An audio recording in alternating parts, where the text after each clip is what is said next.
Assalamualaikum warahmatullahi wabarakatuh. Selamat sore. Ini saya bikinnya sore-sore. Selamat sore teman-teman semua. Pada kesempatan ini saya akan coba mengerjakan latihan soal yang ada di bukunya Montgomery, Douglas Montgomery, yang berjudul Design and Analysis of Experiment. Ya. Nah, di soal nomor 2 strip 17 ini soalnya adalah the diameter of ball bearing was measured. Ya. Ini bahasa Inggrisnya kacau saya.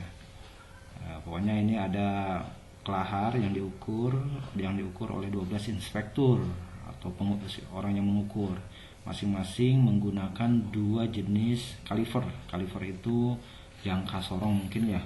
Hasilnya seperti ini. Nah, seperti yang pertama, ini untuk jangka yang pertama, jangka yang kedua, dan seterusnya. Ini ada 12 orang. Kemudian ini pertanyaannya adalah, is there significant difference? Ya. Apakah ada perbedaan yang signifikan jika menggunakan kedua alat tersebut ya, dengan signifikansi 0,05. Kemudian find the, ini tipe ya, find the value for the test in part A. Kemudian construct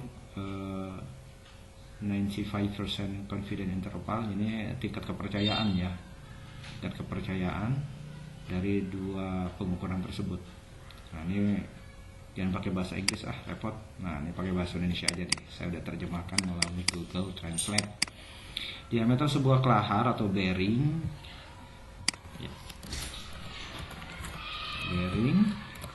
diukur oleh 12 inspektur pengukur, masing-masing menggunakan dua jenis jangka sorong yang berbeda. Hasilnya adalah, nah pertanyaannya adalah, adakah perbedaan yang signifikan antara pengukuran dari dua sampel yang dipilih? Gunakan alfanya atau signifikansinya 0,05. Tentukan P atau nilai P ya untuk pengujian bagian A. Buat interval tingkat kepercayaan atau confidence interval ya. Oke. Nah, untuk menjawabnya di bawah nih cara penyelesaiannya adalah, adakah perbedaan signifikan antara cara pengukuran dari dua sampel yang dipilih? Maka saya membuat hipotesis statistiknya. Hipotesis statistiknya adalah HO mu1 sama dengan mu2, H1 mu1 tidak sama dengan mu2. Nah, HO itu memiliki pengertian tidak ada perbedaan hasil pengukuran antara jangka 1 dan jangka 2. Kemudian HI-nya ada perbedaan hasil pengukuran antara jangka 1 dengan jangka 2. Kriteria pengujiannya adalah karena alfa 0, kok karena sih? Kriteria pengujiannya HO ditolak jika P kurang dari 0,05 P-nya ya. Nah, untuk menjawab ini sebenarnya gampang menjawabnya kalau kita menggunakan SPSS. Oke. Seperti ini ya. Nah, ketika pengisian SPSS ada yang mengisi variabel dulu, kemudian data view dimasukkan ke sini, data yang tadi ya, data yang ini ya. Oke, tapi saya lebih suka mengisinya pertama kali kita mengisinya di Excel. Oke, inspektur kali per 1 kali per 2, lebih nyaman aja ngetik-ngetiknya ya, karena lebih terbiasa. Tinggal di copy, setelah diketik semua data yang tadi kita copy, kemudian kita masukkan ke data view di sini. Data view di sini tinggal paste. Oke, udah jadi ya. Nah, sekarang tinggal kita atur di variable view-nya. Ini namanya kita ganti menjadi inspector. Kemudian ini kaliver 1. Kaliver satunya nggak bisa pakai spasi ya kalau di name di sini. Kenapa? Dalam penamaan variabel ya, nggak boleh.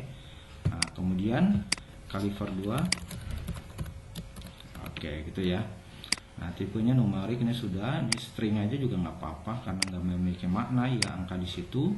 Kemudian weights-nya, nah ini untuk inspektor Ini desimalnya 0 karena ini urutan 1, 2 sampai 12 ya.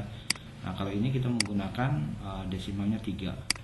Kemudian untuk label, di label nanti di atasnya ya. Kita lihat intip dulu. Nah, label. Oke, untuk label penamaan ya. Penamaan nanti ketika hasilnya yang di hasil outputnya ya. Inspektor boleh ini. Baru di sini kaliper 1. Boleh pakai spasi kalau di sini ya. Kaliper 2. Value-nya ini nggak perlu ya, untuk kasus ini kita nggak perlu kita isi. Biar rata, kita kasih tengah semua. Nah, usernya ini scale aja kita kasih. Dah seperti ini ya. Kita lihat. Oke, sudah seperti ini ya. Nah, ini kan yang ditanyakan adalah yang pertanyaannya adakah perbedaan signifikan antara pengukuran dari dua sampel yang dipilih. Ini kan membandingkan ya. Membandingkan antara pengukuran jangka 1 atau jangka 2, apakah ada perbedaan atau tidak gitu kan. Pertanyaannya seperti itu. Karena dia membandingkan, maka uji yang digunakan adalah uji perbedaan rata-rata. Uji perbedaan rata-rata. Nah, di uji perbedaan rata-rata itu kan ada 3 tergantung datanya. Ada uji perbedaan rata-rata itu ada 4 ya. Ada pengujian 1 sampel, 2 sampel tidak berhubungan, 2 sampel berpasangan, atau juga pengujian varian 1 jalur atau ANOVA ya. Kalau bahasa Inggrisnya ada compare mean one sample t-test, ada compare mean independent sample t-test, compare mean pair sample t-test. Nah, kalau menurut saya untuk yang saat ini, yang kasus ini atau latihan ini, soal ini, pengujiannya adalah pengujian 2 sampel yang berpasangan. Kenapa berpasangan? Karena pengukuran ini kan bearingnya 1 nih, diukur sama inspektor 1 menggunakan jangka pertama sampai jangka kedua, tapi bearingnya sama. Nah, ini kan terikat ya, terikat atau tergantung gitu ya, sama gitu ya. Gimana ya jelasinnya? Jadi gitu. Jadi ini masuknya 2 sampel yang berpasangan gitu. 2 sampel yang berpasangan. Datanya saling berkaitan, dependent, yaitu setiap 1 sampel dikenai 2 perlakuan gitu ya. Karena ini termasuknya datanya adalah data berkaitan, dependent, atau satu sampel dikenai 2 perlakuan, maka kita menggunakan compare mean pair sample t-test gitu ya untuk pengujiannya. Maka kita untuk pengujinya dengan compare mean pair sample t-test itu kita klik analyze ya. Kemudian ini compare mean yang tadi saya ini kan kita perbandingan rata-rata ya. Compare mean sini ada pilihannya tuh ya, yang tadi saya sebutkan one sample t-test, independent sample t-test, pair sample. Nah, untuk data sekarang di yang kita hadapi ini adalah 2 data yang dependent, berkaitan gitu. Makanya kita menggunakan pair sample t-test. Kita klik. Nah, ini gampang, tinggal kita masukkan saja. Oke. Kaliper 1-nya, kaliper 2-nya kita masukkan, variabel 1, variabel 2-nya. Kemudian di optionnya kita cek dulu, ini sudah 95% kan. Tadi kan alfanya 0,05, berarti confident intervalnya atau tingkat kepercayaannya itu 95%. Oke, tinggal continuous. Oke, continue. Oke. Nah, didapatlah nih. Hasilnya seperti ini di SPSS, di outputnya ya. Oke. Ini data statistiknya, rata-ratanya ini jumlah 12, standar deviasinya, standar errornya, rata-rata errornya, standar deviasi error. Kemudian pair sampelnya, ini yang kita bedakan 2 variabel ya, kaliper 1, kaliper 2. Korelasinya ini 0,128, signifikansinya 693. Oke. Tapi data yang kita pakai itu ini bukan ini dan ini, bukan, tapi yang pair sample testnya yang kita pakai. Oke. Di pair sampelnya ini kan ada mean, rata-ratanya, standar deviasinya, standar errornya. lower, upper. Ini confidence interval, ini yang ditanyakan yang di C itu tadi ya, tingkat kepercayaan. Kemudian ini teh hitungnya, DF-nya ada 11, sign-nya signifikansinya ya itu 0,674 ya, 674 ya. Oke, sekarang kita masukin ke jawaban kita ya. Kita coba masukkan ke jawaban kita. Ini saya sudah masukkan. Oke, ini data satu, data yang tadi yang sudah ini ya. Oke. Nah, tadi kan kita membuat hipotesis statistik ya.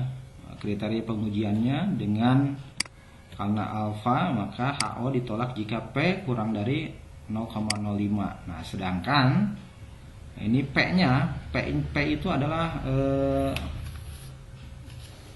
probabilitas ya atau signifikansi ya. P itu probabilitas merupakan tingkat ketepatan presisi dalam kaitannya dengan kesalahan pengambilan sampel atau sampling error. Nah, pokoknya gitulah. Terus, nah P itu diambil dari signifikansi ini karena kan ada yang bilangnya itu probabilitas, ada juga yang bilangnya signifikansi level gitu ya. Nah, kita kalau di SPSS itu nilai P-nya itu diambilnya adalah 674 yang ini. Oke, 0,674. Nah, 0,674 itu kan lebih besar dari 0,05, maka karena tadi kriteria pengujiannya HO ditolak jika P kurang dari, sedangkan ini lebih besar dari, maka HO-nya diterima. Nah, HO-nya diterima ya. Oke. Nah, karena HO-nya diterima, maka kesimpulannya adalah tidak ada perbedaan hasil pengukuran antara jangka 1 dengan jangka 2 gitu. Oke, ini pertanyaan yang B-nya, temukan atau tentukan nilai P untuk pengujian bagian A. Nilai P yang tadi saya sebutkan ya, ini nilai P-nya. Kalau misalkan di soal itu nanti ditanyakan teh hitungnya yang ini 0,432 ya. Buatlah interval kepercayaan. Nah, interval kepercayaan ini enaknya SPSS itu tinggal kita datanya sudah ada ya. Ini bukan M1 tapi MD. Oke. Buatlah interval kepercayaan 95% pada perbedaan dalam pengukuran diameter rata-rata untuk dua jenis jangka sorong tersebut ya. Nah, ini gampang, tinggal